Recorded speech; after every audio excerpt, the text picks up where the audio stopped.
Hello everyone. Today I am going to discuss the fifth problem of AtCoder beginner contest 353, which is yet another sigma problem. So the problem is quite straightforward. We have given n strings. Now we have to find the sum of this function. Okay, we have to find the value of this summation or sigma. So what does this function means? So we are given n strings, right, from s1 to sn. Now for every possible pairs si comma sj such that I is less than j, we have to find the sum of their longest common prefix, right? Longest common prefix. Okay, so let's take one example, you will understand it better. So let's take this example only. So we have three strings ab, abc and arc. Okay, we have three strings ab, abc and arc. So let's take the first pair ab and abc. So in the first pair, the longest common prefix is ab, so the value we are getting from here is 2. Now let's take these pairs AB and ARC.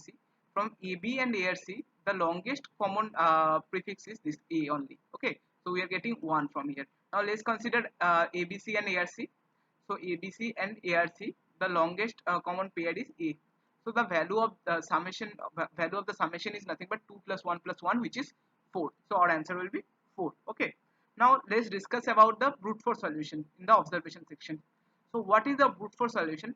Brute force solution will be to take all the possible pairs in the given n strings.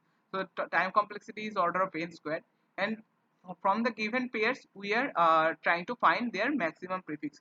So which will also take m. Let's say m is the length of the string. So overall time complexity could be order of n square into m. So we have to calculate the amortized time complexity, which will be tough. But overall time complexity you can think is order of n square into m or order of n cube, you can think.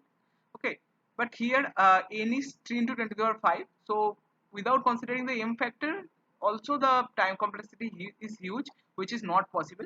So let's discard this approach and try to think about something more. Okay, so when we have to find something like some prefix of two strings, what data structure do we think of? The first data structure I think of is try. So I hope you all know try. Try is a data structure in which we insert strings. So let's say the try is a kind of a tree. So the first node will be root, and let's say we are inserting AB. So we will insert A and B here, and in the each node I will count the number of strings this node points to. So when we are inserting AB, I will point 1 and 1 here. Now let's say we are inserting ABC. So we'll jump to A. Now this is already there. Now B is already there. So we'll change their count to 2 because there are two strings in the path. Okay, so two strings in the path. Now we'll add another node here, ABC. The count here will be 1. Now let's try to add ARC here. We are adding ARC here. Okay, so this A, this R, and this C. Now the count will get updated. This will be 3, this will be 1, and this will be 1. Now we have already solved the problem when we are inserting the strings in the try. That's why this problem is quite straightforward when we think about the try approach. So when we try to insert the strings in the try, you will definitely understand how we are going to solve this. So let's try to add them again in the try. Okay, so let's try to add them again in the try. So let's say we are adding R. Okay, AB. So we are adding A and B. The counter here will be 0 and 0. Initially these counters are 0 and 0.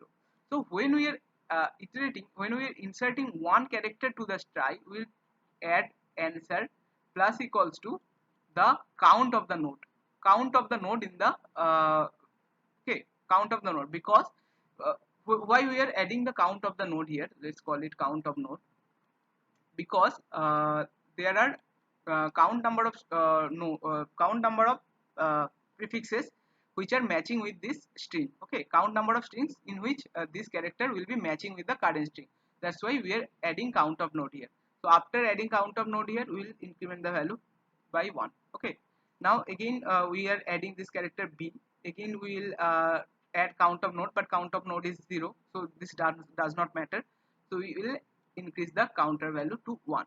Okay, now again we are trying to add ABC. Okay, so when we are trying to add ABC, Now when we are trying to add a, the counter value previously is 1, so we'll add 1 to our answer. Okay.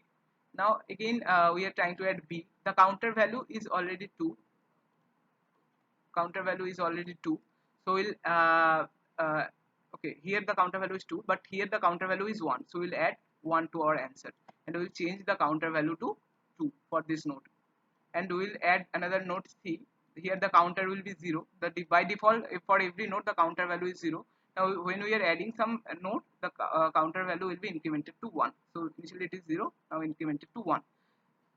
Now when we are trying to add a or c, here when we are trying to add this node a, the counter value is 2, right?